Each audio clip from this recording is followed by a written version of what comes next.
नमस्कार। मैं डॉक्टर रचना शर्मा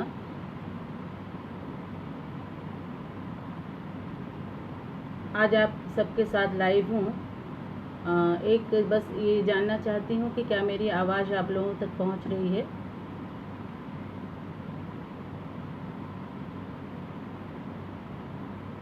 क्या मेरी आवाज़ आप सुन पा रहे हैं?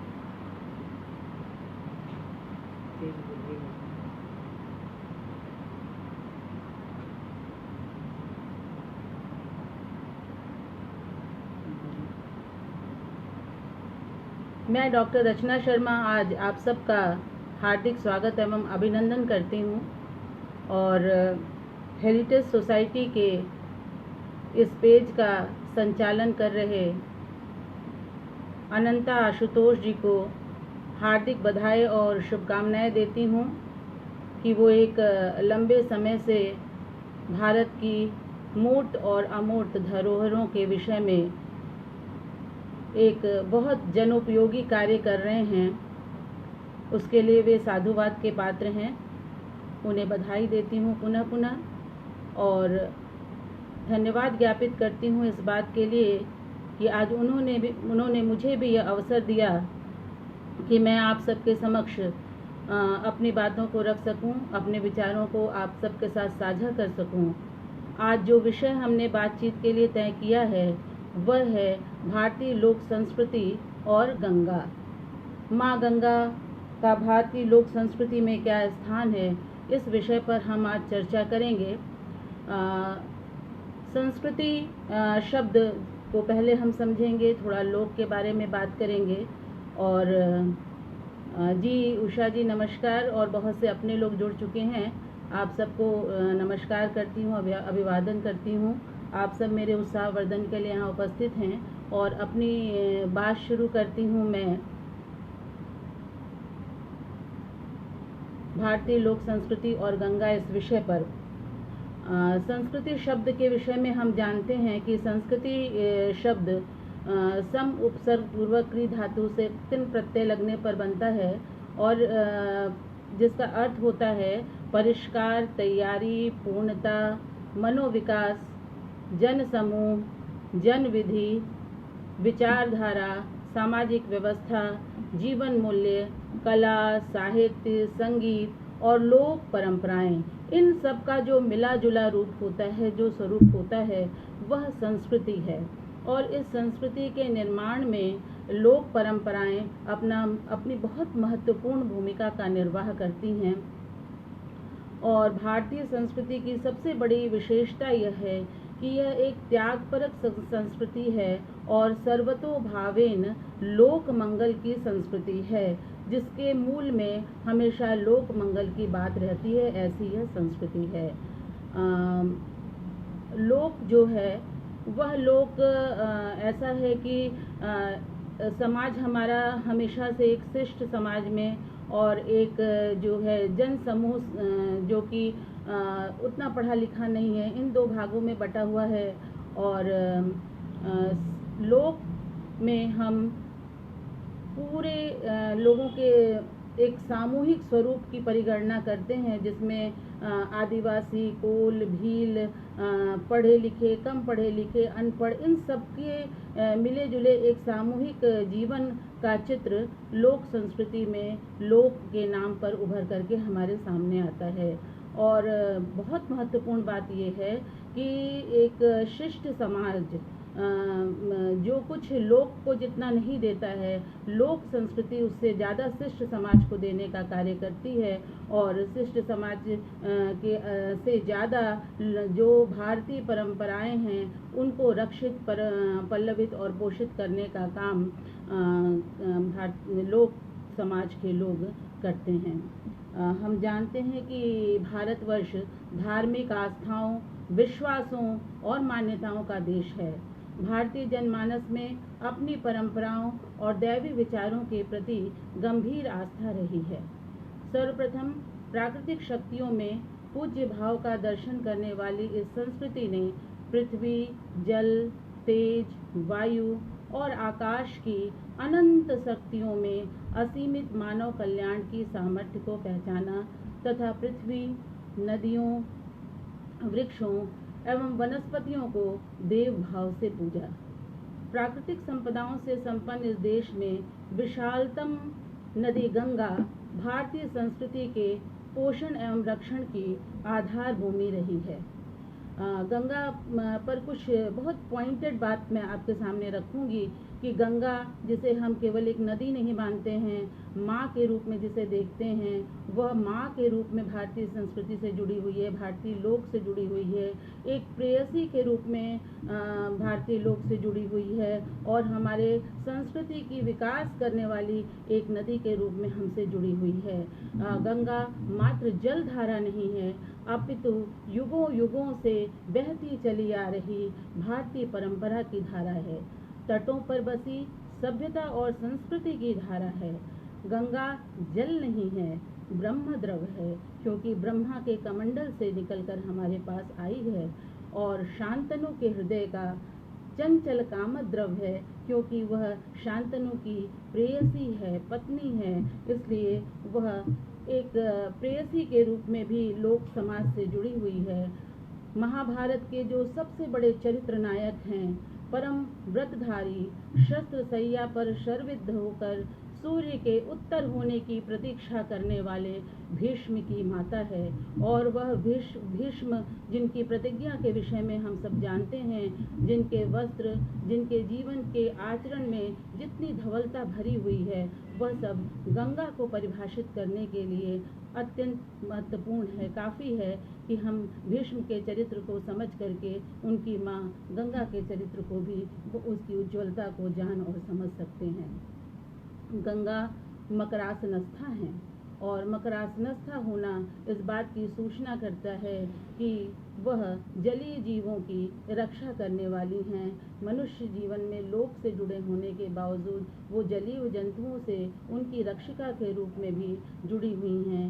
गंगा आयुर्वेद में सबसे बड़ी औषधि है, क्योंकि गंगा जब हिमालय से चलती हैं और अपने प्रवाह के साथ वो न जाने कितनी औषधियों को, कितने खनिजों के गुणों को अपने साथ लेते हुए प्रवाहित होती हुई पूरे देश में व्याप्त हो जाती हैं, तो उस समय वह एक आयुर्वेद की औषधि, बड़ी औषधि के रूप में भी उन्हें परिगणित किया गया है। मैं कुछ आपके सामने, अभी मैंने कहा कि गंगा तट को समन्वित करने वाली, तट की सभ्यता को बढ़ाने वाली, तट की संस्कृति को बढ़ाने वाली नदी है। इस संदर्भ में महाभारत के अनुशासन पर्व के एक श्लोक को आपके सामने रखना चाहूँगी, जिसमें प्रश्नोत्तर शैली में गंगा की श्रेष्ठता के विषय में बात की गई है। 2 पंक्तियाँ गंगा के विषय में प्रश्न है और 2 पंक्तियों में उसका उत्तर हमें मिलता है। के देशाः, के जनपदा, के आश्रमाः, के च पर्वताः, प्रकृष्टाः पुण्यवत् काञ्चः गेया नद्यस्तदुच्यतां, ते देशाः, ते जनपदा, ते आश्रमा, ते च पर्वता, येषां भागीरथी गंगा मध्ये नेति सरिद्वरा।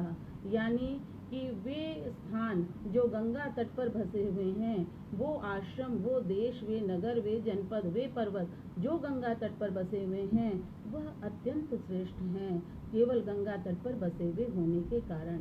इसी संदर्भ में गंगा जब पर्वतों से होकर आती है और हमारे लिए औषधीय गुणों से भरे हुए जल के रूप में, जिसकी हम परिकल्पना मानव मस्तिष्क में, भारतीय समाज में विद्यमान है, उस गंगा के विषय में महाभारत के अनुशासन पर्व में आता है।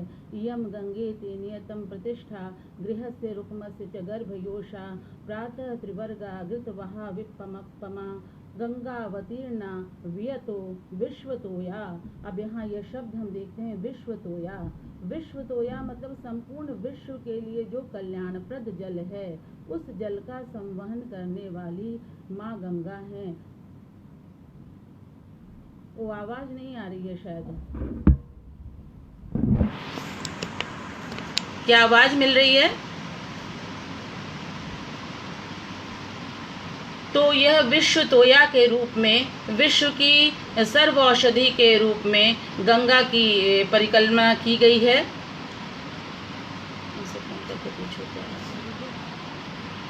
इस तोयामृत का पान युगों से मनुष्य करता चला आया है, लेकिन आज गंगा अपने आत्मीय जनों से बहुत दुखी है। आज भारत की प्राणधारा प्रदूषण से जर्जर हो चुकी है। आज आवश्यकता है उसके प्राचीन गौरव और सांस्कृतिक वैभव की ओर मुड़कर देखने की और उसकी वर्तमान अवस्था पर चिंतन करने की, अन्यथा हम गंगा को खो देंगे। अब सबसे बड़ी बात है कि इस गंगा के प्रति जो पोषण और रक्षण के भाव की अभिवृद्धि की आवश्यकता है वर्तमान समाज में, उसके लिए आज हम जो चर्चा कर रहे हैं उसमें मैं आपको वेदों की ओर लेकर के चलूँगी। भारतीय संस्कृति के जो प्रथम ग्रंथ हैं वेद, उनकी ओर लेकर के चलूँगी कि वेद गंगा के महत्व के विषय में क्या कहते हैं, और इस आधार पर हमें यह समझना पड़ेगा कि गंगा का क्या महत्व है। वैदिक उल्लेखों के प्रसंग में ऋग्वेद में सबसे पहले ऋग्वेद के षष्ठ मंडल में उसका एक 45वां सूक्त है। उसमें आता है कि इंद्र की स्तुति के क्रम में शिल्पियों की श्रेष्ठता का वर्णन करते हुए सर्वप्रथम गंगा का उल्लेख किया गया है। और वहाँ पर जो मंत्र है वह है अधि ब्रिबुहु पणि नाम वर्शिष्ठे मूर्धन्यसात पुरु कक्षो न गांगयः। यहाँ पर गंगा को तुलना के अर्थ में, एक उपमा के अर्थ में गंगा को दिखाया गया है और गंगा की श्रेष्ठता को प्रतिपादित किया गया है। ऋग्वेद की नदी सूक्त की भी चर्चा यहाँ करना आवश्यक है, क्योंकि ऋग्वेद के नदी सूक्त में, जो कि दशम मंडल का सूक्त है, वहाँ पर भी गंगा को सर्वप्रथम पूज्य नदी के रूप में वर्णित किया गया है। और वहाँ पर कुल 10 नदियों के उल्लेख हमें मिलते हैं। और उसमें हम एक ऋग्वेद के दशम मंडल का मंत्र है, उसे यहाँ उद्धृत कर रही हूँ।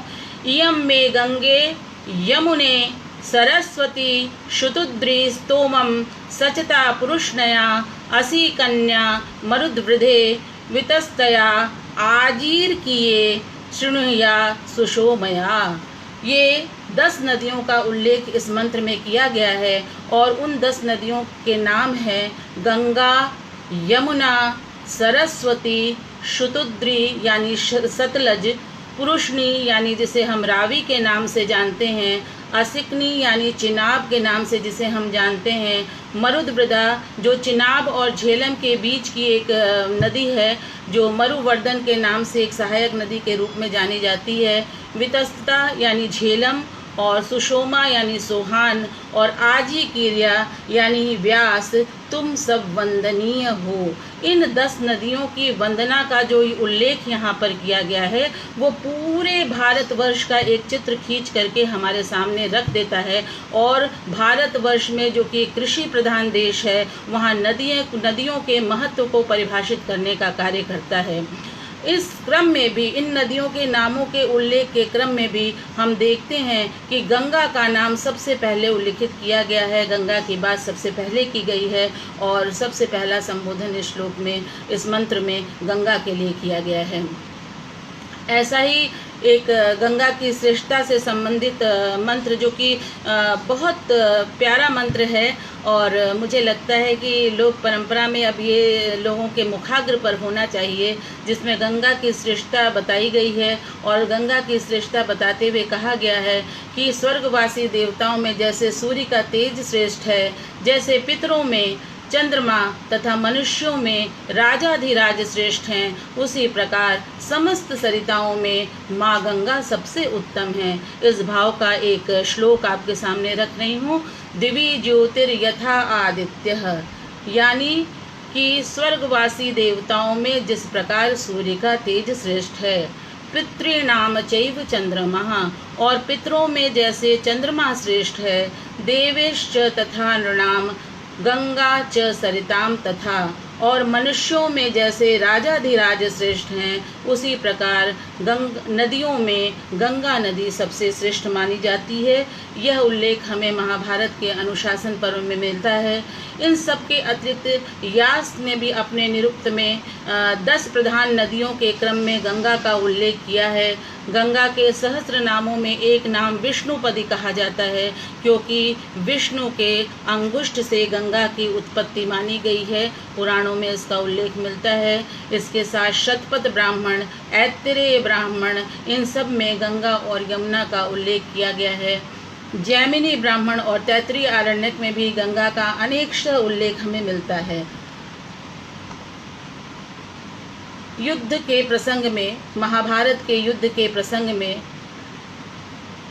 गीता का उपदेश देने वाले भगवान श्री कृष्ण, जो कि लीला पुरुषोत्तम के नाम से भारतीय संस्कृति में जाने जाते हैं, वो भी गीता में कहते हैं कि श्रोत्साम अस्मि जहान्वी, कि मैं नदियों में गंगा हूँ। और उनका यह वचन गंगा की श्रेष्ठता को अपने आप हमारे सामने एक मजबूती के साथ रखने का कार्य करता है। मनुस्मृति में भी गंगा तथा कुरुक्षेत्र को सर्वोच्च पुनीत स्थल माना गया है और कहा गया है, यमो वै वस्वतो देवो यस्तो एष हृदय स्थिति तेन चेद विवादस्ते माँ गंगाम माँ कुरून गमः, यानी कुरुक्षेत्र और गंगा को छोड़ करके कहीं भी नहीं जाना चाहिए। हम देखते हैं कि ये बातें वेदों की हुई और हमारे जो आदि ग्रंथ हैं अगर वो इसका उल्लेख करते हैं तो गंगा की प्राचीनता और इस विषयों पर जो कुछ लोग बहुत सारी बातें करते हैं उसमें कहीं जो है संदेह का कोई अवकाश नहीं होना चाहिए।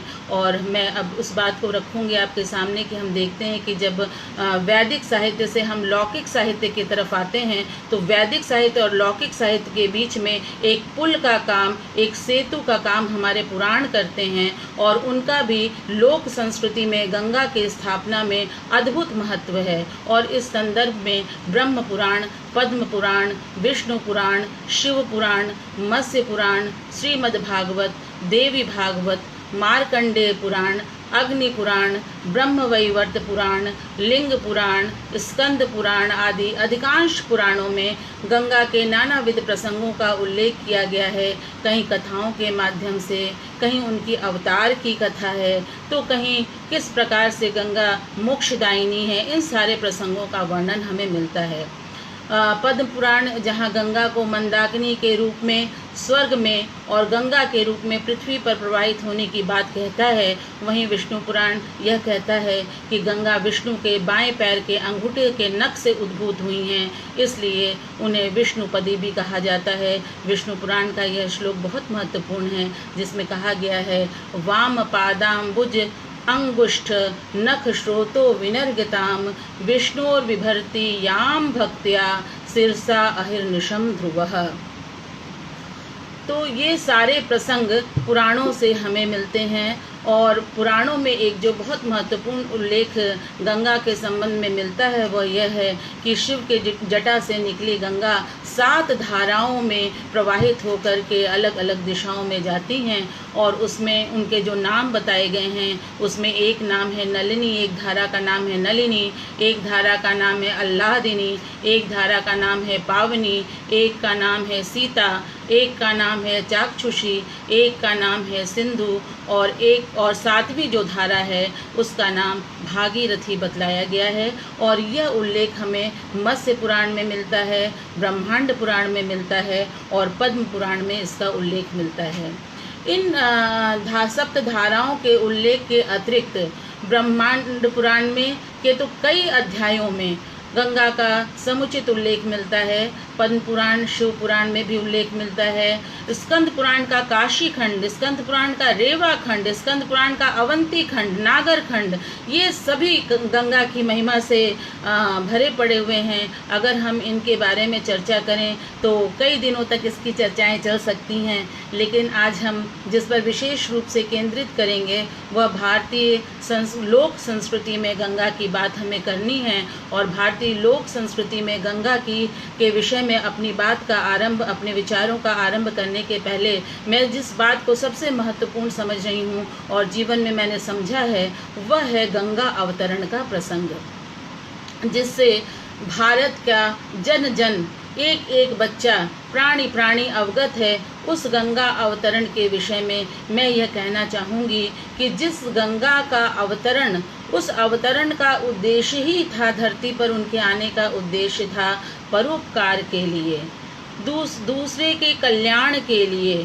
पूरे मानव जाति के कल्याण के लिए। तो मानव जाति के कल्याण के निमित्त ही जिसका आगमन धरती पर हुआ हो, उसका तो लोक से इतना गहरा और जबरदस्त संबंध है जिसे हमें किसी शब्दों में बयां करने की आवश्यकता नहीं है। तो गंगा अवतरण लोक कल्याणार्थ होता है, और वह गंगा आज तक लोक कल्याण के लिए न केवल सगर के 60,000 पुत्रों का उद्धार करती हैं, बल्कि आज तक वो संपूर्ण मानव जाति का, संपूर्ण लोक का कल्याण और उपकार करने में लगी हुई हैं। इस दृष्टिकोण से गंगा के इस अवतरण में गंगा को हम मोक्षदायिनी और कल्याणप्रद नदी के रूप में देखते हैं। उद्धार करना, पापों का नाश करना गंगा का मुख्य औदार्य है। नृसिंह पुराण कहता है, सर्वतीर्थमयी गंगा सर्वदेवमयो हरि। महाभारत के वन पर्व में कहा गया है, न गंगा सदृशम तीर्थम न देवः केशवान परः, यानी गंगा के जैसा कोई दूसरा तीर्थ नहीं है। वेदों पुराणों के अतिरिक्त लौकिक साहित्य में भी महर्षि वाल्मीकि, शंकराचार्य, पंडित राज जगन्नाथ आदि विद्वानों ने भी मुक्त कंठ से गंगा का महिमा गान किया है। गंगा केवल तीर्थ नहीं है, वह महानगरों की संस्कृति को विस्तार प्रदान करने वाली इसके है, और इसके तट पर अनेक नगर बसे हुए हैं। गंगा भारतवर्ष में उर्वरता का सिंचन करने वाली नदी है। गंगा जन सामान्य के अंदर तक जुड़ी है और जन कल्याण के सरलतम मार्ग को प्रस्तुत करती है। यही कारण है कि भारतीय जनों के हृदय में गंगा के प्रति अपार श्रद्धा का भाव है। भारतवर्ष में मनुष्य जीवन पर्यंत देश के जिस भी कोने में रहे, राजा हो या रंक, मृत्यु के बाद उसकी अस्थियां गंगा में प्रवाहित की जाती हैं। हमारे शास्त्रों में ऐसी मान्यता है कि जब तक गंगा जी में प्राणियों की हड्डियां रहती हैं, उतने हजार वर्षों तक स्वर्ग लोक में वह व्यक्ति पूजित होता है। इस संबंध में मत्स्य पुराण में एक श्लोक भी मिलता है, यावद अस्थीनि गंगायाम तिष्ठन्ति ही शरीरिणः तावद वर्ष सहस्राणि स्वर्गलोके महीयते। जब तक मनुष्य की अस्थियां गंगा के जल में रहती हैं, तब तक हजारों वर्षों तक मनुष्य स्वर्गलोक में आनंद को प्राप्त करता है।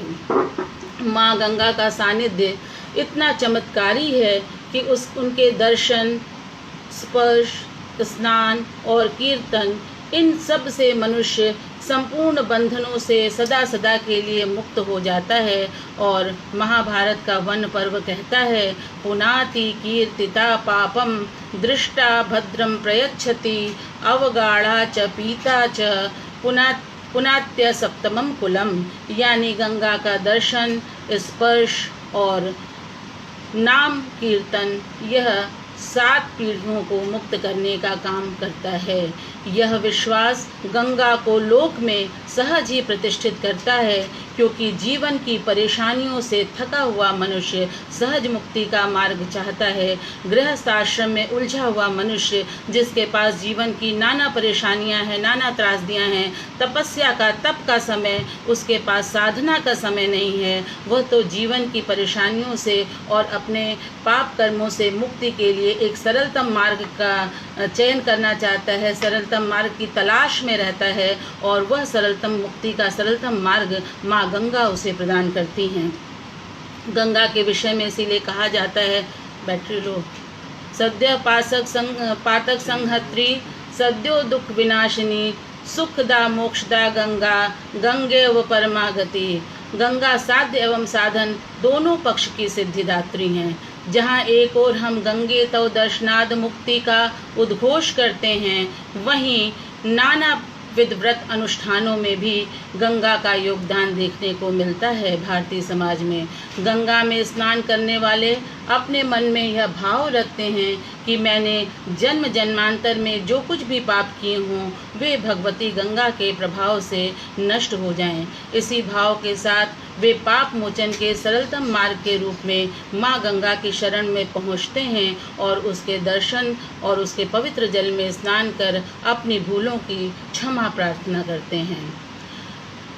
जन्म जन्मार्जितं पापं स्वल्पं वा यदि वा बहु गंगा देवी प्रसादेन सर्वं मे यास्यति क्षयम्।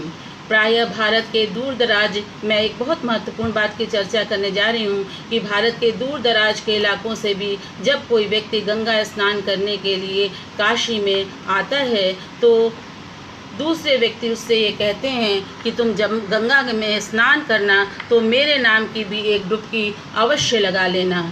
माने श्रद्धा इस चरम पर है कि व्यक्ति यह मान करके लोक में चलता है कि यदि कोई दूसरा व्यक्ति भी मेरे नाम की डुबकी लगा लेता है तो मैं पाप से मुक्त हो जाऊंगा। और इस श्रद्धा के भाव का कोई पर्याय नहीं ढूंढा जा सकता है, क्योंकि यह श्रद्धा मानो मन की श्रद्धा है और यह श्रद्धा ही उसको पापों से मुक्त करने वाली, पुण्य देने वाली और उसे मुक्ति या मोक्ष देने वाली होती है।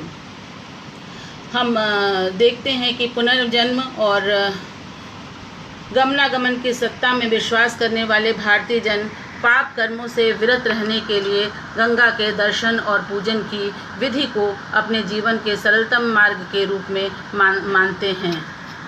कितना है अभी? गंगा तो नहीं चलेगा, लगा। गंगा का दर्शन, स्पर्श और स्नान तो पवित्रता और मुक्ति देने वाला माना जाता है। उसका स्मरण मात्र ही सद्य पाप से मुक्त कर देने वाला है, उसका नामोच्चार ही मुक्त करने वाला है। इसलिए कहते हैं, श्रुता अभिलिषिता दृष्टा स्पृष्टा पीता अवगाहिता या पावयति भूतानि कीर्तिता च दिने दिने।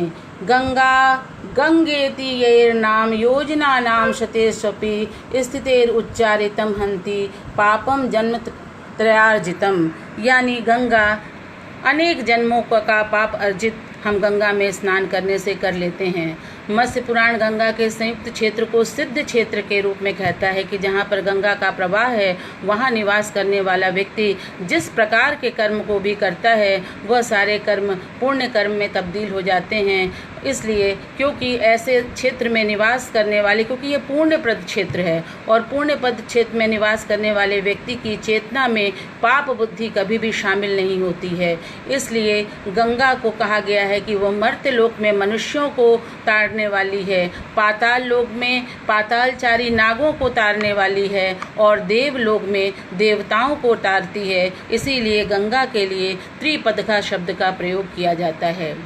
कल्याणप्रद मुक्तिदायिनी माँ गंगा शिव की जटाजूट से निकलकर धरती पर प्राणियों के जीवन को मानो उत्सवपूर्ण बनाने के लिए अवतरित हुई। मनुष्य के दैनिक जीवन में जल का महत्व सर्वविदित है। जल यानी जीवनामृत, वाटर एलिक्सर ऑफ लाइफ। जल के बिना मानव जीवन की कल्पना ही नहीं की जा सकती है। उसके दैनिक जीवन की क्रियाओं, धार्मिक क्रियाओं और जीवन के संस्कारों की कल्पना गंगा के बिना या जल के बिना संभव नहीं है। गंगा ने मनुष्य को अपने तट पर जहाँ धार्मिक कृत्यों के संपादन के लिए भूमि दी, वहीं षोडश संस्कारों में महत्वपूर्ण पुत्र जन्म, विवाह और अंत्येष्टि की साक्षी भी बनी। जीवन का प्रथम सोपान मनुष्य का जन्म है। मनुष्य जीवन के में विवाह, पुत्र जन्म, विवाह और अंत्येष्टि, इन तीनों की साक्षी गंगा बनती हैं। जीवन का प्रथम सोपान मनुष्य का जन्म है। मनुष्य जीवन के ये 3 महत्वपूर्ण पड़ाव हैं और इन तीनों संस्कारों के साथ गंगा का संबंध गहराई से जुड़ा हुआ है। स्त्री जब संतान को जन्म देती है तो बरही के उपरांत 1.25 महीने पर या आवश्यकता अनुसार कभी कुछ अपने ग्रहों नक्षत्रों के अनुसार भी तय होता है, एक शुभ दिन देख करके गंगा का जल स्पर्श करने के लिए उस जननी को ले जाया जाता है, उस बालक को ले जाया जाता है और फिर वह गंगा दर्शन करके, देव दर्शन करके घर में लौट कर आती है और तब वो पहली बार रसोई को छूती रही है। तो लोक में गंगा हर जगह पैठ अपनी बनाई हुई है। जन्म के बाद गंगा दर्शन कर शिशु के लालन पालन का दायित्व वह निर्वाह करती है। मनुष्य जीवन में लोकाचार की भूमिका से इनकार नहीं किया जा सकता है। स्त्री जीवन में संतानोत्पत्ति सबसे महत्वपूर्ण पक्ष है। संतान जन्म स्त्री की सामाजिक प्रतिष्ठा और सम्मान को बढ़ाने का काम करता है। माँ गंगा स्त्री की संतानोत्पत्ति पक्ष से विशेष रूप से जुड़ी है। संतान प्राप्ति के लिए स्त्री समाज द्वारा माँ गंगा की आराधना की जाती है। उन्हें पियरी और आर पार की माला चढ़ाई जाती है। उत्तर भारत के ग्राम्य परिवेश में आज भी वंध्या स्त्रियाँ गंगा में कटा हुआ कुष्मांडा पुत्र प्राप्ति की कामना से अर्पित करती हैं अथवा पियरी अर्पित करती हैं। वंध्या स्त्री का समाज में सम्मान नहीं, उसका मन स्वयं अपनी भरी हुई गोद देखना चाहता है। गंगा के प्रति स्त्रियों की यह आस्था भारत के लोकगीतों में उभर करके बहुत पीड़ा के साथ आती है। एक गीत जिसमें 16 बरस की एक युवती गंगा में डूब मरना चाहती है सिर्फ इसलिए कि उसे संतान प्राप्ति नहीं हो रही है।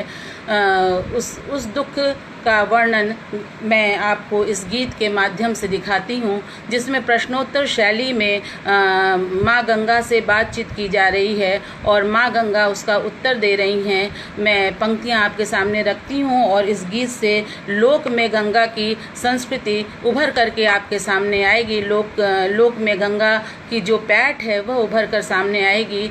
तो गीत की पंक्तियाँ देखिए। 16 बरस के तिरियवात गंगा में अरजी करई हो, गंगा अपनी लहर हमें देती गुप्त होई जातऊं हो। गंगा उससे प्रश्न करती हैं कि तुम्हारा क्या दुख है कि तुम अपना जीवन समाप्त करना चाहती हो। गंगा कहती हैं किए तोरे सास ससुर दुख, किए नहीं हर दूर बसे हो, तिरिया किया तोर कंत विदेश, कवन दुख डूबही हो।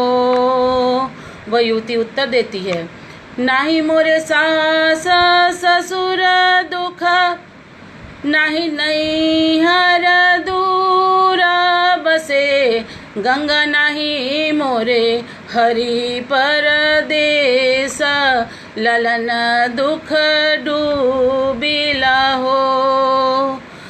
सासु मोरे कहेले बजनिया, ननद ब्रजवासी कहे हो, गंगा ओही हरि कहेले बजनिया, होरिल दुख डूबिला हो। गंगा जवाब देती हैं, जाहु भवन धनिया अपने त, अजू से गर्भ से बहू हो, धनिया आजू से नववे महीनवा, ललन तोहे होई हैं हो। और फलश्रुति के रूप में इस गीत में देखिए क्या बात अंत में कही जा रही है। नवरे महीनवा के बितते, होरिलवा जन्म लई हो, रामा बाजे लगे आनंद बधैया, आंगन उठे सोहर हो। तो ये जो वेदना लोक में एक संतान रहित स्त्री की वेदना है, वह स्त्री अपनी वेदना का निवेदन करने के लिए माँ गंगा की शरण में जाती है। और स्त्री या कोई भी व्यक्ति अपने दुख की अभिव्यक्ति वहाँ करता है जहाँ उसे यह विश्वास होता है कि उसके इस दुख का उपहास नहीं होगा, बल्कि उसका समाधान उसे प्राप्त होगा। और इसी प्रसंग का एक गीत मैं माता कौशल्या के संदर्भ में भी रखना चाहूँगी कि संतान की चाहना में माता कौशल्या गंगा तट पर पहुँचती हैं और स्नान के बहाने से वह अपने प्राण दे देना चाहती हैं, प्राणों का उत्सर्ग करने के लिए वहाँ पहुँचती हैं। माँ गंगा उन्हें देख करके उनके भावों को समझ जाती हैं और उनसे यहाँ प्रश्न उत्तर फिर चलता है। माँ गंगा के एक पहले तो प्रसंग आपके सामने रख रही हूँ। गंगा के ऊंचा ररवा चढ़त डर लागेला हो, रामाता ही चढ़ी कौशल्या नहाहेलिन मुक्ति बनावली हो। गंगा कहती हैं, हंसी के जे बोलिले गंगा माई, सुन रानी कौशल्या हो। ए रानी कौन संकट तोरे पर ले, जे मुक्ति बनावे चाहो। अब कौशल्या का दर्द उभर करके सामने आता है और वो कहती हैं, सोनवा का बतत ढेर रुपैया के पूछई हो, गंगा मोरे संततिया क चाह संतति तो से मांगिला हो। और माँ गंगा से माता कौशल्या भी संतान की चाहना का निवेदन करती हैं और वहाँ से अपनी अभिलाषा के पूरा होने के बाद लौट करके आती हैं। तो हम देखते हैं कि स्त्रियों की वेदना भूमि के आधार के रूप में भी माँ गंगा हमें सतत खड़ी हुई दिखलाई देती हैं। संतान जन्म पर गंगा दर्शन की परंपरा के साथ ही विवाह के उपरांत भी नव जीवन में प्रवेश करने वाले वर वधू भी गंगा पूजन से अपनी जीवन यात्रा का आरंभ करते हैं। इसके अलावा गंगा तट पर पिंडदान, यज्ञ, याग, प्रवचन, वय समाप्ति, शपथ ग्रहण, ये सारे कृत्य गंगा के तट पर संपादित करने की बड़ी प्राचीन परंपरा रही है। और धार्मिक जीवन में अभिचार, मंगल, विवाह और श्मशान, इन 4 चीज़ों का बहुत महत्व रहा है और गंगा इन चारों चीज़ों में हमें जुड़ी हुई दिखलाई देती हैं। मैं अब इस संदर्भ में कुछ स्लाइड्स आपके साथ शेयर करना चाहूँगी और हो सकता है कि इसमें देख रहे हैं आपकी लोक में गंगा का जो महत्व है उसे मैं यहाँ आपको बताना चाहती हूँ कि एक बच्चा अपने जन्म के बाद जब 3.5 वर्ष का या 5 साढ़े 5 वर्ष का होता है तो वह उसका जो सबसे पहला संस्कार होता है मुंडन का, वह गंगा के तट पर माँ के गोद में, अपनी माँ के गोद में गंगा के तट के किनारे बैठ करके होता है। और वहाँ पर मुंडन के बाद उसके बालों को एक आटे की लोई में ले करके गंगा में प्रवाहित कर दिया जाता है। बच्चे को गंगा स्नान कराया जाता है, नए वस्त्र धारण कराए जाते हैं और तिलक इत्यादि करने के बाद उसका मंगल करके उसे घर वापस ले आया जाता है। यह एक ऐसा समय होता है जबकि वह बच्चा थोड़ी थोड़ी समझ की ओर बढ़ रहा है और अपने जीवन को समझने की ओर पहला कदम रख रहा होता है, तो उसका गंगा के साथ संबंध स्थापित करा दिया जाता है। यह भारतीय संस्कृति में गंगा जो है लोक में इस तरह से दिखलाई पड़ती हैं और जो कि स्पष्ट रूप से चारों तरफ मुझे लगता है पूरे भारतवर्ष में इसकी परंपरा है। और जहाँ माँ गंगा का तट नहीं है, मुझे लगता है कि नदियों के किनारे इस संस्कार का संपादन किया जाता है। फिर वह जब बड़ा होने के बाद उसका विवाह होता है तो विवाह के बाद वह अपनी पत्नी के साथ अपनी नवविवाहिता सपनों से भरी हुई दुनिया और अपनी पत्नी दोनों को लेकर के वो पहली बार जिस स्थान पर जाता है वह है गंगा का तट। और वहाँ जा कर के वह माँ गंगा से पूजन करता है, अर्चन करता है, अपने नए जीवन की, दोनों पति पत्नी मिलकर के सुखद नवजीवन की कल्पना करते हैं, आशीर्वाद मांगते हैं और गंगा पूजैया के नाम से इसे उत्तर भारत में जाना जाता है। और इस प्रसंग में आर पार की माला भी गंगा पर चढ़ाने का, और आर पार की माला का तो यह प्रसंग है कि माला जब भी कोई व्यक्ति किसी तरह का किसी कोई वरदान की प्राप्ति के पूरा होने पर वह आर पार की माला चढ़ाने का विधान करता है। इसी तरह हम देखते हैं कि जीवन में, मनुष्य जीवन में जितने भी तरह के अभिचार हैं, मंगल हैं, उन सब में गंगा दिखलाई पड़ती हैं। चाहे वो गंगा स्नान का प्रसंग हो, चाहे किसी प्रकार के व्रत त्यौहार हों जो सामूहिक रूप से किए जाते हैं। बहुत से लोगों के घर बहुत छोटे हैं, संकुचित हैं, माँ गंगा अपने तट का आश्रय उन्हें देती हैं नानाविध पूजा पाठ के विधान करने के लिए। हर प्रकार की, चाहे दुर्गा पूजा हो, चाहे सरस्वती पूजा हो, माँ गंगा का तट हमें निश्चित रूप से याद आता है। आजकल जिस पूजा का सबसे ज़्यादा विधान बहुत व्यापक रूप से हो गया है, आशुतोष जी, अनंत आशुतोष जी बिहार से हैं और छठ पूजा का प्रचलन बिहार से आरंभ हुआ, लेकिन आज तो पूरे देश में ऐसा फैल चुका है कि मुझे लगता है कि जहाँ पर माँ गंगा का तट नहीं है वहाँ पर भी लोग कुंड में, नदियों के किनारे या किसी तरह जल की व्यवस्था करके इस त्यौहार को मनाते हैं और 3 दिन तक यह त्यौहार गंगा के तट पर चलता है। और गंगा के इस उत्सव में 3 दिन तक गंगा का तट जो है जैसे मेला जैसा वहाँ बना रहता है। लोग तरह तरह के वहाँ पर जो पूरा समाज है जो इस व्रत को नहीं कर रहा होता है वो भी अर्घ्य देने के लिए सुबह शाम वहाँ तट पर पहुँचता है। और हर शहर में मुझे लगता है कि शहर के लगभग अधिकांश लोग तट पर उस दिन पहुँच करके अपना अर्घ्य अर्पित करते हैं। ये गंगा का लोक में है स्थान। और अंतिम जो यात्रा है जीवन की, मनुष्य के जीवन की अंतिम यात्रा, उस अंतिम यात्रा में भी गंगा स्नान की परंपरा है। जब व्यक्ति अपनी शव यात्रा के बाद श्मशान पर पहुंचता है तो उसे पहले गंगा के जल में डुबाया जाता है और फिर उसके शव को चिता पर रखा जाता है, उसका अंतिम संस्कार किया जाता है और उस अंतिम संस्कार के बाद उसकी अस्थियों को गंगा जल में प्रवाहित कर दिया जाता है और वह गंगा जल में उसकी अस्थियां अनंत शीतलता को प्राप्त करती हैं और मोक्ष को प्राप्त करती हैं। और यही कारण है कि मोक्षदायिनी गंगा के रूप में गंगा का अस्तित्व लोक में विद्यमान है। जहाँ तक हम सारी चीज़ों की बात करें और लोक की बात करते हुए अगर जब तक हम फिल्म तक न पहुँचे, सिनेमा तक न पहुँचे, तो मुझे लगता है कि तब तक शायद बात पूरी नहीं होती है। तो मैं कुछ सिने जगत की भी चर्चा करूँगी जहाँ पर कि बहुत से उल्लेख ऐसे मिलते हैं कि गंगा पर बहुत सी ऐसी पिक्चर बनी। मैं आपके सामने कुछ बहुत प्रसिद्ध गीत और सिनेमा के, फिल्म के उदाहरण रखती हूँ जहाँ गंगा को महत्व मिला है।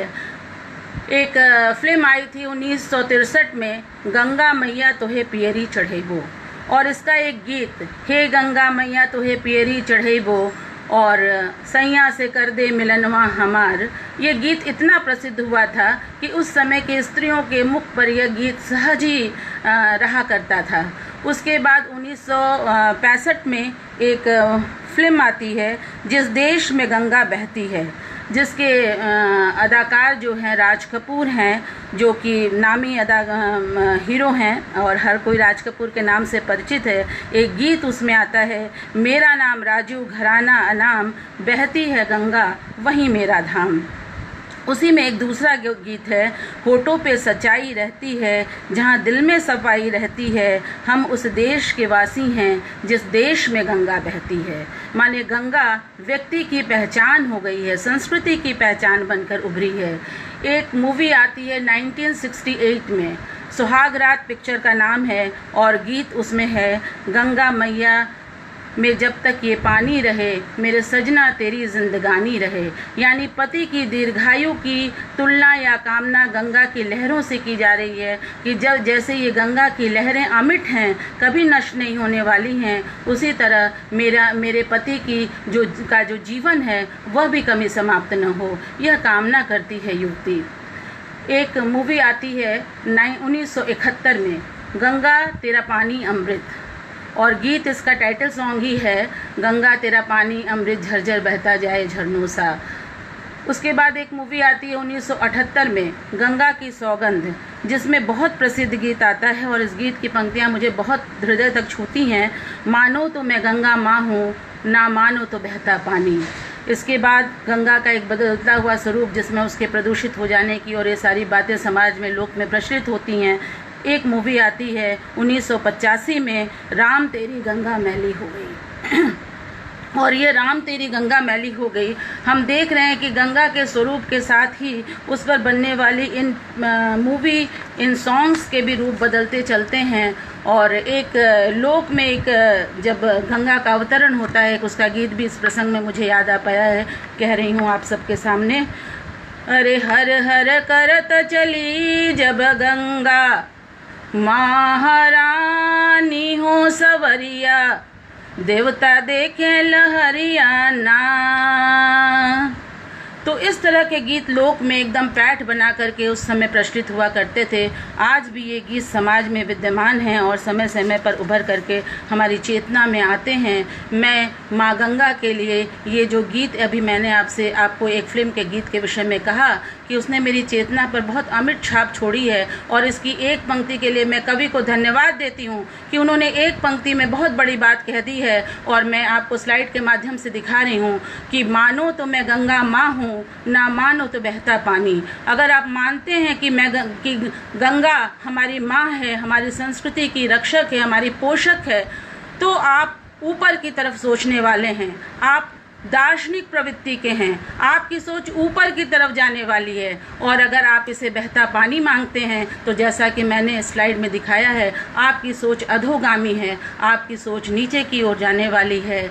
और मैं इसके साथ ही आप सबका बहुत बहुत धन्यवाद करती हूँ कि आप सब ने मुझे सुना। और अंत में इतना ही कहूँगी कि नदियाँ हमारी संस्कृति है, इसकी रक्षा हमें करनी चाहिए, इसका पोषण हमें करना चाहिए। आप सबका धन्यवाद ज्ञापित करती हूँ और कहती हूँ कि इति आरंभः, ये आरंभ है, अंत नहीं है, और हमें इस आरंभ को मेंटेन रखना चाहिए। मैं आप सबका बहुत बहुत धन्यवाद देती हूँ कि आप सब ने अपना कीमती समय देकर, मेरे बहुत अजीज़ लोग यहाँ पर जुड़े हुए थे।